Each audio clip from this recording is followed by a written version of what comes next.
The breaking news this morning, we are witnessing the rapid destruction of the market. Stock futures are plunging this morning once again as the turmoil from President Trump's trade war is rocking markets here in the United States and around the world. Donald Trump's baseline 10% tariff across the board, it went into effect Saturday.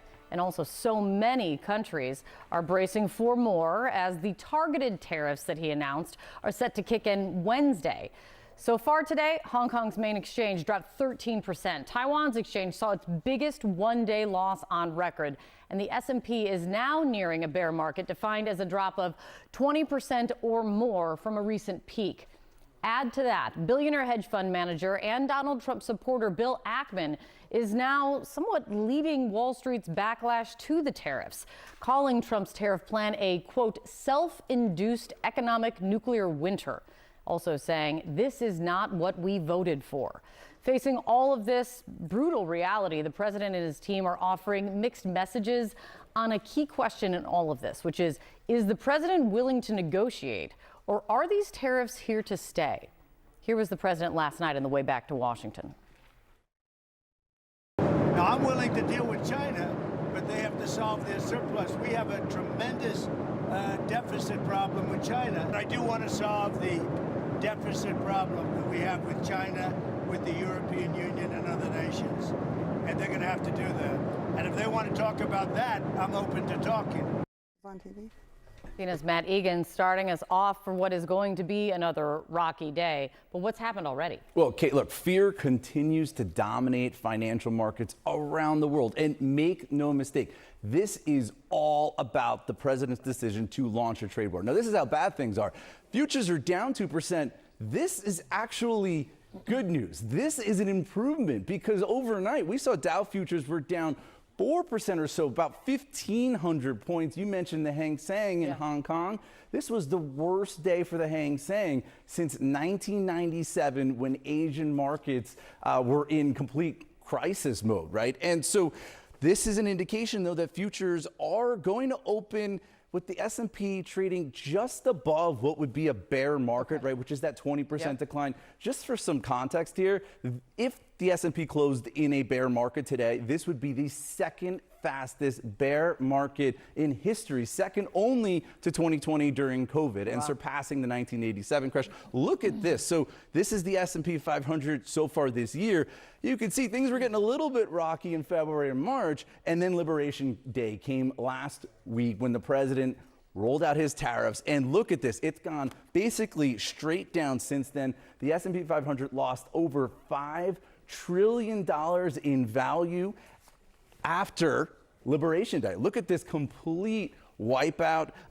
And you mentioned, Kate, that we are starting to hear from some notable billionaires speaking out. Bill Ackman, who endorsed Trump and has been a very outspoken supporter of elements of the Trump agenda. He is basically pleading with the president to change course. He put out this tweet last night. He said that the president— lengthy statement, yeah. It was. Most of his are. But he said that the president has an opportunity on Monday to call a timeout and have the time to execute on fixing an unfair tariff system. He said, alternatively, we are heading for a self-induced economic nuclear winter, and we should start hunkering down. And Kate, we may find out in the next few hours whether or not the president is going to heed these calls. I mean, according to his team, they're coming. This 90-day pause that he's asking for, there's no sign of it yet. Stand by to stand by.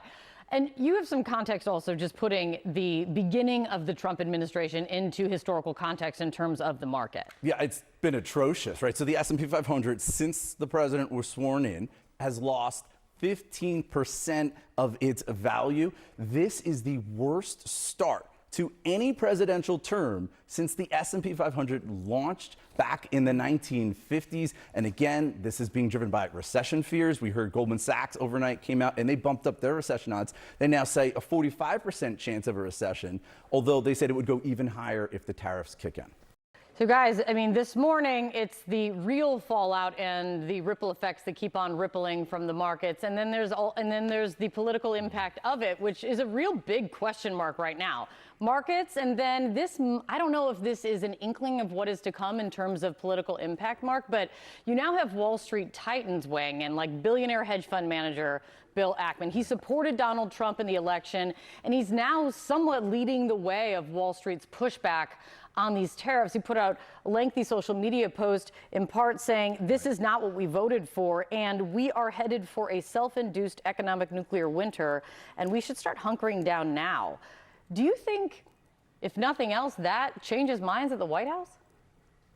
Well, it's interesting that he is relaying his concerns via X, right? You know, as opposed to picking up the telephone, and maybe he did, and called President Trump. But the reality is that this is how people are communicating with him. This is how they get Donald Trump to move a certain way. Ackman is now up again, putting out more messages. Last night, he criticized Howard Lutnick, the Commerce Secretary, saying that Lutnick's firm benefited financially off of the economy imploding. This morning, he's now taken that back and said, listen, I'm just really frustrated about what's happening. We've made such great economic gains. But as you talk about apprehension and frustration and, you know, us looking at our 401ks, the likes of Bill Ackman are looking at their portfolio collapse. Margaret, one of the things I'm noticing the trend now is a couple of the ways that President Trump is talking about it, right? On Saturday, he put out a Truth Social post saying, "Hang tough, it won't be easy, but the end result will be historic." On the plane back on Air Force One last night, he'd said, "Sometimes you have to take medicine to fix something," with the administration, of course, continuing to, send mixed signals on what exactly that means. What do you think of that message from the President of the United States? Kate, it's interesting. My colleagues, Jim Vandehei and Mike Allen, wrote this morning, and I actually think it's the right framing for it, that usually you think of President Trump as trying to make a deal, and in this case, he's trying to make a point. So he's trying a series of different messaging that suggests that he intends to dig in and that he's just trying to figure out what's the best way to do it. Can he play golf and show everyone if he is not worried they shouldn't be either? Is he telling everybody this is going to hurt for a while, but it's going to get better?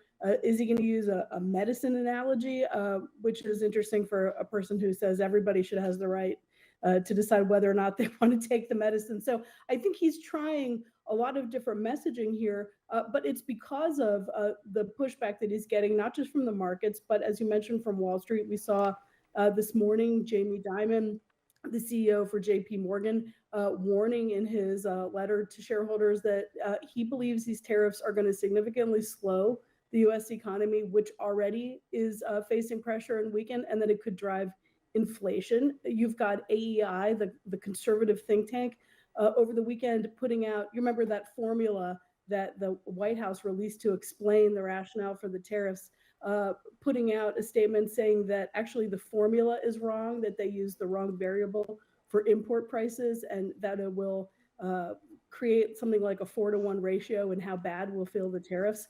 So if the president truly intends to dig in, he is going to need a series of different messaging tests to see what can assuage different parts of the U.S. Some will be regular Americans who have very little extra money to cushion the blow of this, and some of this will be multimillionaires and billionaires who just don't like it.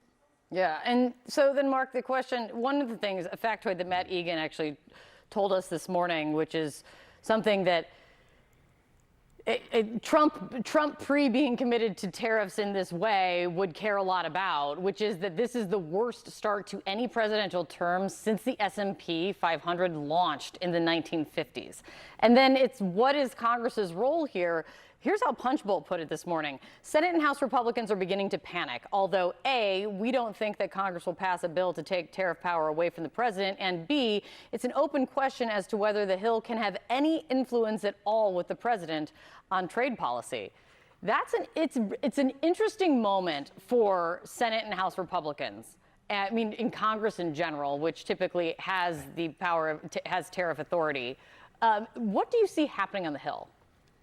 Well, this is when this is the problem about giving too much power to the executive, right? Because the Republicans are in control of the House, are in control of the Senate, but they've ceded all authority to President Trump so far in just about everything. So when they feel like they have to step up, it only makes it more difficult for them to do so. However, if we are to believe the likes of Howard Lutnick and Peter Navarro yesterday on the show, saying that basically these tariffs are here for a pretty long time, and it's not going to be changed overnight.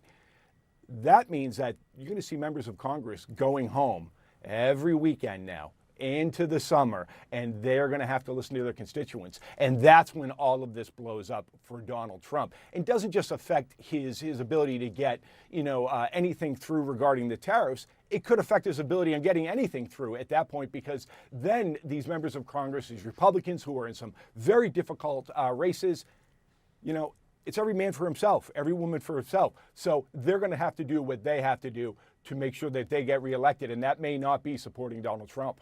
Yeah, I mean, you can put money on the fact that it's going to hurt those members of Congress first before, obviously, it would hurt Donald Trump if you carry on the tradition of what we've seen, which is, Teflon Trump for so many years.